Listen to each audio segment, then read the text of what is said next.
पुणे के एक assistant collector का ऑफिस खाली पड़ा था क्योंकि वो लीव पे थे। इस लड़की ने उनके ऑफिस को ही हाईजैक कर लिया और उनका नेम प्लेट बदल कर अपना नाम लिखवा लिया। इस वीडियो में आप देखिए कि ये बंदा जो सनी लियोनी के साथ डांस कर रहा है, ये आपको किस तरीके से डिजेबल लग रहा है। आईएएस टीना ढाबी, आईएएस रिया ढाबी, जिनके पेरेंट्स खुद एक ब्यूरोक्रेट्स हैं, उन्होंने तक ईडब्ल्यूएस रिजर्वेशन कोटा के थ्रू यूपीएससी क्लियर करवा लिया। 24 जून 2024 को पुणे के कलेक्टर डॉक्टर सुहास दिवासे ने दोस्तों यूपीएससी जैसे बड़े कॉम्पिटिटिव एग्जाम्स जिसमें हर साल 13 लाख से ज़्यादा कैंडिडेट्स इनरोल करते हैं, जिस एग्ज़ाम को वर्ल्ड का one of the toughest exam कहा जाता है एंड जिस एग्ज़ाम को कहा जाता है कि इसकी सीट पैसों से नहीं मेहनत से खरीदी जाती है। अगर उसमें भी अमीरों की एंट्री हो जाए और पैसों के बल पे ब्यूरोक्रेटिक पावर को भी खरीद लिया जाए तो शायद इस देश का एक मिडिल क्लास बच्चा कभी इस फील्ड में अपना करियर बनाने का सोचेगा। क्योंकि हाल ही में कुछ ऐसे केसेस सामने आए हैं जिससे साफ पता चलता है कि कैसे पैसों के दम पर यूपीएससी जैसे बड़े एग्जाम्स में धांधलियां की जा रही है। दोस्तों मैं बात कर रहा हूं आईएएस पूजा खेड़कर के बारे में, जो कि खुद एक ब्यूरोक्रेटिक फैमिली से बिलोंग करती हैं। उनके पिताजी खुद एक farmer bureaucrat and turned politician हैं, इनकी 40 करोड़ की पर्सनल प्रॉपर्टी है और उनकी माँ एक गांव की सरपंच हैं और पूजा के नाना भी एक फॉर्मर ब्यूरोक्रेट थे, यानी कि पूजा एक स्ट्रॉन्ग बैकग्राउंड से बिलोंग करती है। दोस्तों अब पूजा ने ऐसा क्या किया जिसकी वजह से इतना बड़ा स्कैम सामने आ गया। दरअसल 24 जून 2024 को पुणे के कलेक्टर डॉक्टर सुहास दिवासे ने महाराष्ट्र के चीफ सेक्रेटरी सुजाता सौनिक जी को एक लेटर लिखा, जिसमें उन्होंने बताया कि पूजा खेड़कर नाम की एक ट्रेनी आईएएस ऑफिसर जिसने अभी तक ऑफिस भी नहीं ज्वाइन किया है, ऑफिस ज्वाइन करने के बाद भी अभी वो प्रोबेशन पीरियड में रहेगी, यानी कि अभी तक वो पूरी तरह से आईएएस ऑफिसर नहीं बनी है। लेकिन उस लड़की ने ऑफिस ज्वाइन करने से पहले ही 4 डिमांड्स रख दी है। उनका पहला डिमांड ये है कि उन्हें एक सेपरेट ऑफिस दिया जाए क्योंकि वह बाकी स्टाफ के साथ नहीं बैठना चाहती। दूसरी डिमांड उन्हें गवर्नमेंट की तरफ से एक लाल बत्ती वाली प्राइवेट कार दी जाए। तीसरी डिमांड उनके लिए एक सेपरेट रेसिडेंशियल क्वार्टर्स की व्यवस्था की जाए। चौथी डिमांड उन्हें एक पर्सनल असिस्टेंट यानी कि गवर्नमेंट की तरफ से एक ऑफिस स्टाफ प्रोवाइड किया जाए। मतलब यहाँ पर मैडम की डिमांड्स उनके पोस्टिंग के पहले ही आ गए थे।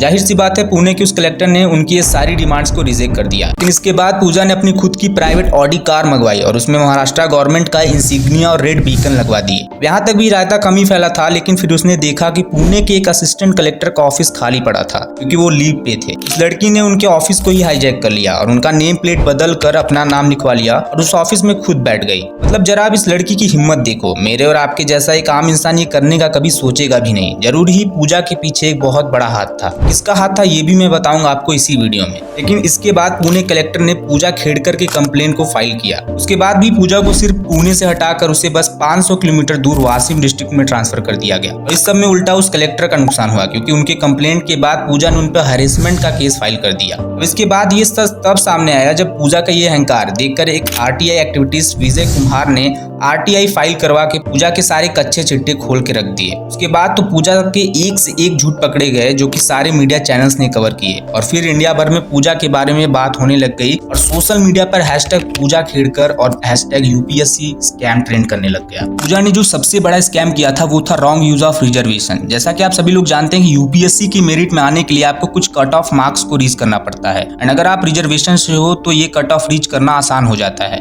और पूजा खेड़कर ने भी यहाँ पर इसी चीज का यूज किया। उसने बेसिकली ओबीसी सर्टिफिकेट से रिजर्वेशन का फायदा उठाया। अब आप सोच रहे होंगे कि इसमें गलत क्या है, पूजा तो ओबीसी से ही बिलोंग करती है। लेकिन प्रॉब्लम ये नहीं है कि वो ओबीसी से है, प्रॉब्लम ये है कि वो ओबीसी से होने के बाद भी क्रीमी लेयर से आती है। अब आप कहोगे ये क्रीमी लेयर क्या होता है? दोस्तों क्रीमी लेयर में वो लोग आते हैं पहले जिनकी इनकम 8 लाख से ज्यादा होती है और दूसरे जिनके पेरेंट्स गवर्नमेंट सर्वेंट होते हैं। लेकिन पूजा के केस में ये दोनों ही क्राइटेरिया जरूरत से ज्यादा पूरे हो रहे थे। मतलब पूजा के परिवार के पास 110 एकड़ agricultural land, 1.6 lakh square feet में बनी 6 शॉप, 7 फ्लैट्स, इसमें एक तो मुंबई के पॉश हीरानंदिनी जैसे लग्जरियस सोसाइटी में है, 900 ग्राम का गोल्ड, 17 लाख की वॉच एंड 4 कार जिसमें BMW एंड ऑडी इंक्लूडेड है, 2 प्राइवेट लिमिटेड कंपनीज एंड एक ऑटोमोबाइल फर्म में पार्टनरशिप और 17 करोड़ के other assets. All and all इस पूरे खेड़कर फैमिली की टोटल नेटवर्थ 100 करोड़ से ज्यादा है। लेकिन इन सब के बावजूद भी मैडम ने तो अपने एक मॉक इंटरव्यू में ये तक बोल दिया था कि उनकी एनुअल इनकम 0 है क्योंकि उनके मम्मी पापा सेपरेट हो गए हैं। और फिर उसी साल दिए हुए दूसरे इंटरव्यू में खुद ही प्राउडली ये भी बोल रही थी कि मैं एक डॉक्टर हूँ और एक प्राइवेट क्लिनिक को रन करती हूँ। मतलब अगर हम जैसे कॉमन लोग ये झूठ पकड़ सकते हैं तो देश की इतनी रेपुटेटेड एजेंसी क्या इस झूठ को नहीं पकड़ सकती?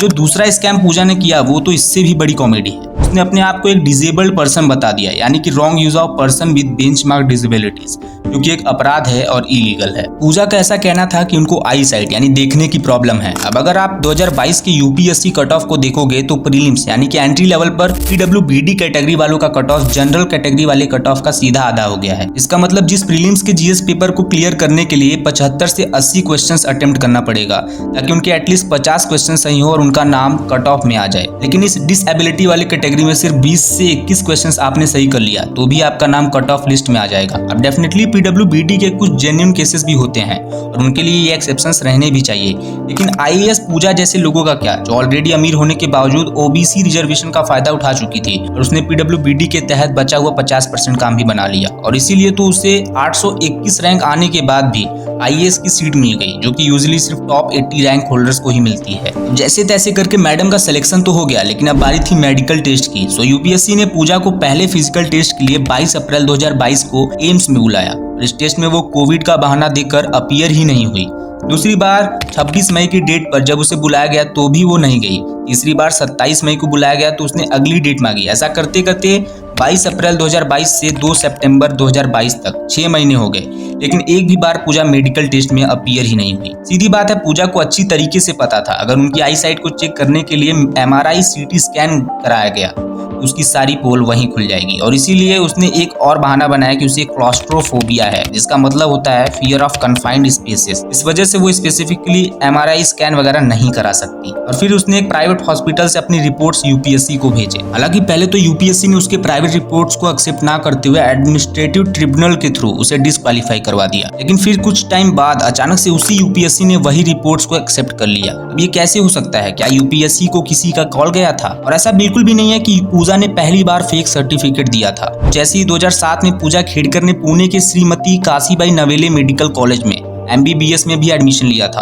और इसके लिए उसने तो फेक नोमैडिक ट्राइब कैटेगरी 3 का सर्टिफिकेट बनवा लिया था। लेकिन अब वही लड़की अचानक से यूपीएससी के लिए ओबीसी कैटेगरी में आ गई। मतलब ये हो क्या रहा है? क्या यूपीएससी कैंडिडेट्स की बैकग्राउंड वगैरह नहीं चेक करती? इवन एमबीबीएस कॉलेज में ये फर्जी सर्टिफिकेट दिखाकर एडमिशन ले रही है और वो यही एमबीबीएस की सीट है जिसके लिए आज तक नीट एस्पिरेंट्स प्रोटेस्ट कर रहे हैं। वो एमबीबीएस जिसके लिए हर साल करीब 20 लाख बच्चे सिर्फ कुछ लाख सीट्स के लिए कम्पीट करते हैं, लेकिन फिर एक अमीर परिवार से एक अमीर लड़की आती है और वो बस एक फोन कॉल से एक मेहनती बच्चे का सीट चुरा लेती है। अगर आपको ऐसा लग रहा है कि पूजा की इस झूठ को हमारे स्ट्रॉन्ग सिस्टम ने पकड़ लिया तो आप बिल्कुल गलत हो, क्योंकि पूजा ने खुद अपने पैर पर कुल्हाड़ी मारी है। वो सिर्फ अपने एरोगेंस की वजह से एक्सपोज हुई है, ना कि हमारे honest and ethical vigilance system के थ्रू। अब देखो, बोला ये जा रहा है कि इस पे कड़क कार्रवाई होगी एंड कहाँ पे लूप होल्स क्रिएट हुए थे उसका पता लगाया जाएगा, बट मेरे हिसाब से इन 3 जगह कुछ तो झोल हुआ था। पहला, महाराष्ट्र का रेवेन्यू डिपार्टमेंट में किसी करप्ट ऑफिशियल ने पूजा को ओबीसी के अंडर नॉन क्रीमी लेयर वाला सर्टिफिकेट इशू करवा दिया होगा, जिसे उसने फिर आगे यूपीएससी को देकर रिजर्वेशन के अंडर अपनी सीट ले ली। दूसरी पॉसिबिलिटी ये हो सकती है कि यूपीएससी में भी सेम किसी करप्ट ऑफिशियल ने ऐसे लेकर पूजा का प्राइवेट हॉस्पिटल से इशूड विजुअली इंपेयर्ड वाला सर्टिफिकेट एक्सेप्ट कर दिया होगा। और तीसरी पॉसिबिलिटी पॉलिटिकल लेवल पे हो सकती है। मतलब हो सकता है कि एक फोन कॉल गया होगा किसी पॉलिटिकल लीडर का department of personal and training को कि वो पूजा को वहां पर सेलेक्ट कर दे, क्योंकि हर गवर्नमेंट यही चाहती है कि उनके लॉयलिस्ट लोग ही यूपीएससी को क्लियर करके ब्यूरोक्रेट्स बने, क्योंकि कोई भी करप्शन बिना ब्यूरोक्रेट के साइन के एग्जीक्यूट ही नहीं हो सकता। अब ऐसा बिल्कुल भी नहीं है कि ये केस सिर्फ पूजा के साथ है, ऐसे और सारे केसेस हैं। अब आप आईएएस अभिषेक सिंह का ही केस ले लीजिए। ये अपने आप को डिसेबल्ड पर्सन बताते हैं एंड उन्हें यूपीएससी के लिए डिसेबिलिटी का सर्टिफिकेट भी मिल जाता है। लेकिन इस वीडियो में आप देखिए कि ये बंदा जो सनी लियोनी के साथ डांस कर रहा है, ये आपको किस तरीके से डिसेबल लग रहा है। और सेम चीज हुआ आईएएस आसिफ के साथ, जो कि फेक रिजर्वेशन सर्टिफिकेट की वजह से पकड़ा गया था। और यहाँ तक आईएएस टीना ढाबी, आईएएस रिया ढाबी, जिनके पेरेंट्स खुद एक ब्यूरोक्रेट्स हैं, उन्होंने तक ईडब्ल्यूएस और रिजर्वेशन कोटा के थ्रू यूपीएससी क्लियर करवा ली। यानी कि आप देख सकते हो कि कैसे पैसों के बल पे एक मेहनती बच्चे के सपनों को खरीदा जा रहा है। तो मुझे लगता है कि यही मेन रीजन हो सकता है जो कि इंडिया से बच्चे अब्रॉड पढ़ने और करियर बनाने चले जाते हैं। दोस्तों, आज की वीडियो में इतना ही। अगर वीडियो इन्फॉर्मेटिव लगी हो तो please make sure to subscribe our channel and share this video to your friends and family to make them aware of this things, and thank you for your precious time.